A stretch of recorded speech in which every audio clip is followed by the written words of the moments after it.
एक सेंटेंस के कितने पार्ट्स होते हैं। जैसे कि आप सभी को पता है कि अगर हम हमारी बॉडी का भी एग्जांपल लें तो हमारी बॉडी में भी कई पार्ट्स होते हैं, हमारी बॉडी में भी कई चीजें होती हैं जिससे मिलकर हमारी बॉडी बनती है। अगर हम एक बाइक की बात करें तो उसमें भी पार्ट्स होते हैं, ऐसे ही सेंटेंस है उसके भी पार्ट्स होते हैं। आज हम सेंटेंस के 5 पार्ट है उनके बारे में। सब्जेक्ट करने वाला होता है। सब्जेक्ट जैसे definition he, she, it, name, आयु, देवी, ये डेफिनेशन। हेल्पिंग वर्ब, नाम से ही पता चल रहा है कि हेल्पिंग वर्ब जो कि हेल्प करे टाइम में। For example, I am teaching English. Is, am, are लगती है प्रेजेंट में, वॉज वर्ब लगता है पास्ट और बिल लगता है फ्यूचर में। वर्ब हूँ, जैसे मतलब कि कोई जिसको कर सकते हैं, छू नहीं सकते। वेलकम टू संस्कार एकेडमी। आज का जो टॉपिक है वो टॉपिक है हमारा सेंटेंस फॉर्मेशन, कि हम एक सेंटेंस जब इंग्लिश में बनाते हैं तो सेंटेंस फॉर्मेशन करते कैसे हैं, एक वाक्य का निर्माण किस तरीके से होता है, पार्ट फॉर्मेशन किस तरीके से होता है।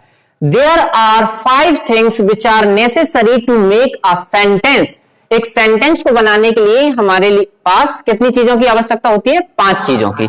अब देखिए वो 5 चीजें कौन सी हैं? Subject, helping verb, main verb, object, other word. कितनी चीजें? 5 चीजें। अब सब्जेक्ट एक एक करके देखते हैं। सब्जेक्ट क्या होता है?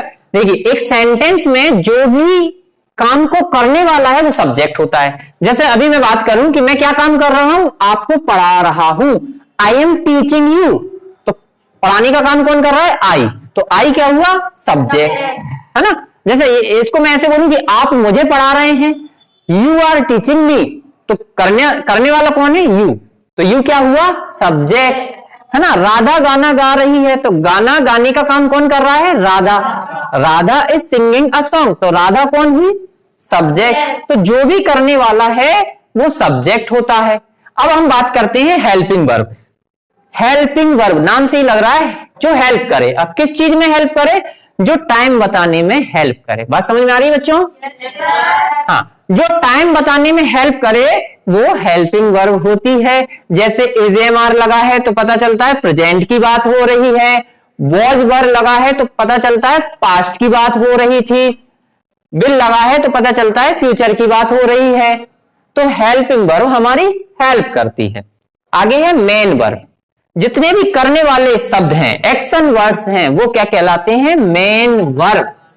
उठना, बैठना, खाना, पीना, सोना, जागना, खेलना, कूदना, उचकना, इन सब में क्या है? एक्शन है। इंग्लिश में बोले तो कम, गो, ईट, स्लीप, ड्रिंक, लाफ, क्राई, ये सब क्या है? मेन वर्ब है। तो सारे एक्शन वर्ड्स जो होते हैं वो मेन वर्ब कहलाते हैं। समझ में आया? अब आता है ऑब्जेक्ट। अब मेन वर्ब जिस पे होती है वो ऑब्जेक्ट होता है। जैसे देखिए, ही is playing cricket, he is playing cricket, तो प्लेइंग किस पे हो रहा है? प्लेइंग क्या? Playing cricket. तो प्लेइंग जो मेन वर्ब है वो क्रिकेट पर हो रही है, तो क्रिकेट क्या हुआ? ऑब्जेक्ट हुआ। आया बच्चों समझ में? एक और सेंटेंस हम बोलते हैं कि Radha is singing a song, Radha is singing a song, तो जो सिंगिंग जो मेन वर्ब है वो किस पे हो रही है? सॉन्ग पे। बहुत अच्छा, तो सॉन्ग क्या हुआ? ऑब्जेक्ट हुआ। बात समझ में आई? अब इसके बाद जो भी वर्ड्स जो हैं वो बच जाते हैं वो अदर वर्ड्स कहलाते हैं। क्या कहलाते हैं? Other words.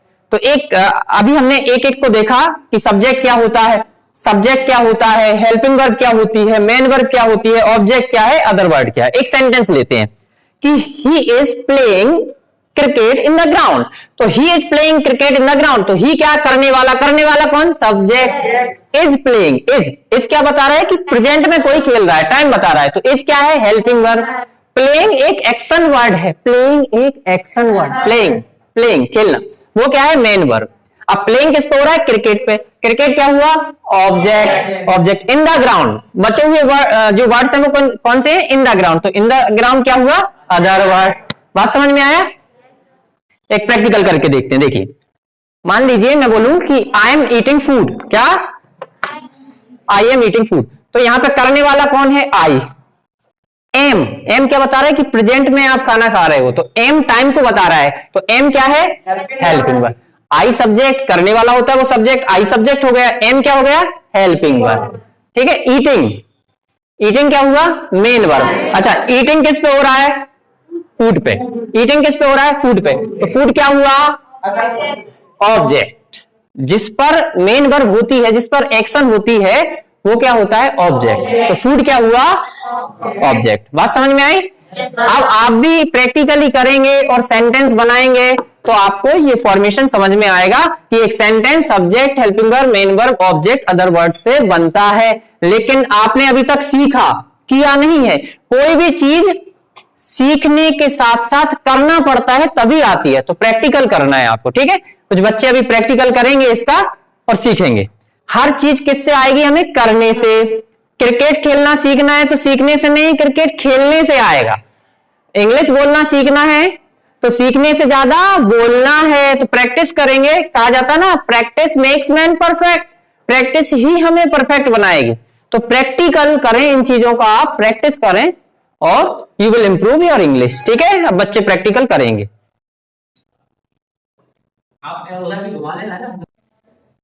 Thank you, Sanskar Academy, to giving me this chance. My name is Sheetal Prajapati and these are my teammates. आज हम एक प्रैक्टिस करने वाले हैं, आज हम एक एक्टिविटी परफॉर्म करने वाले हैं जो है सब्जेक्ट फॉर्मेशन के ऊपर।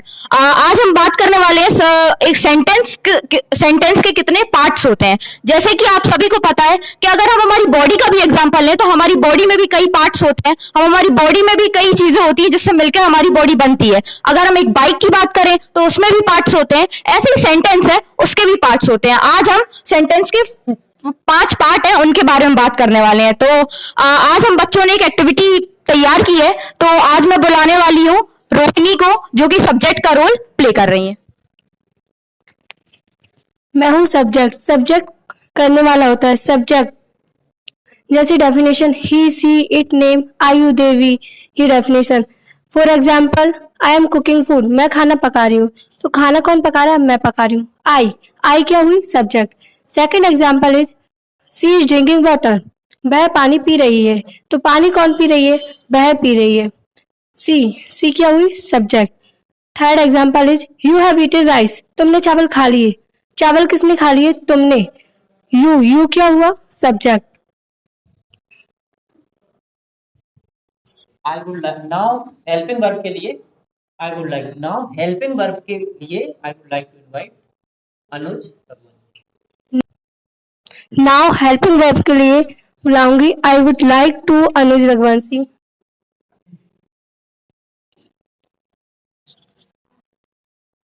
मैं हूं हेल्पिंग वर्ब। नाम से ही पता चल रहा है कि हेल्पिंग वर्ब जो कि हेल्प करे टाइम में। For example, I am teaching English.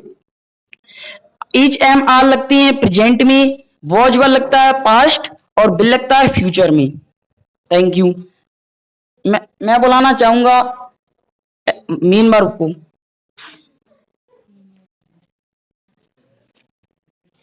मैं मेन वर्ब हूँ। जैसे मतलब कि कोई जिसको कर सकते हैं, छू नहीं सकते। जैसे he is playing cricket, playing इसमें मेन वर्ब है। और he is singing song, singing क्या है इसमें, मेन वर्ब है। और जैसे he is reading book, reading क्या है इसमें, मेन वर्ब। और जैसे हम कुछ he is playing football, playing इसमें क्या है, main verb. I would like to invite Yash Pratap. I am object, जिस पर मेन वर्ब करे वो object. For example, I am cooking a food, I am cooking a food. Cooking main verb है, जिस cooking हो रही फूड पे, जैसे फूड ऑब्जेक्ट है। Second example, Neha will sing a song, sing main verb है, सॉन्ग ऑब्जेक्ट है। Thank you. बचे हुए वर्ड्स, जैसे for example, Rohit playing a cricket in the ground other words हैं। Thank you. तो जैसा कि आप सबने देखा कि हमने आज सेंटेंस फॉर्मेशन के बारे में सीखा, जिसमें सब्जेक्ट जो काम करता है, हेल्पिंग वर्ब जो हेल्प करती है, मेन वर्ब जिस पे काम हो रहा होता है, जो काम कर रहा होता है, ऑब्जेक्ट जिस पे काम हो रहा होता है, और अदर वर्ड्स, इन सब के बारे में आज हमने सीखा। तो हमें प्रैक्टिस करनी चाहिए। अगर हम कोई चीज प्रैक्टिस नहीं करेंगे तो हमें कभी भी नहीं आ सकती, चाहे हम उसको कितना भी सीख लें। जैसे कि अगर हम क्रिकेट सीख रहे हैं तो हमें क्रिकेट सीखने के साथ साथ हमें उसको खेलना भी होगा, उसकी प्रैक्टिस भी करनी होगी। अगर हम कोई भी चीज कर रहे हैं तो उसका प्रैक्टिकल करने से हमें वो चीज ज्यादा अच्छे से आती है। जैसे कि अगर हम कार चलाना सीख रहे हैं तो अगर हम कार चलाएंगे तो वो हमें ज्यादा बेटर तरीके से आएगी और उसी तरीके से आएगी। इसलिए मैं आपसे भी कहना चाहती हूँ कि प्रैक्टिस करते रहिए, इसी से आपको इंग्लिश बोलना भी आएगा और इसी से आपकी इंग्लिश इंप्रूव होगी। Thank you.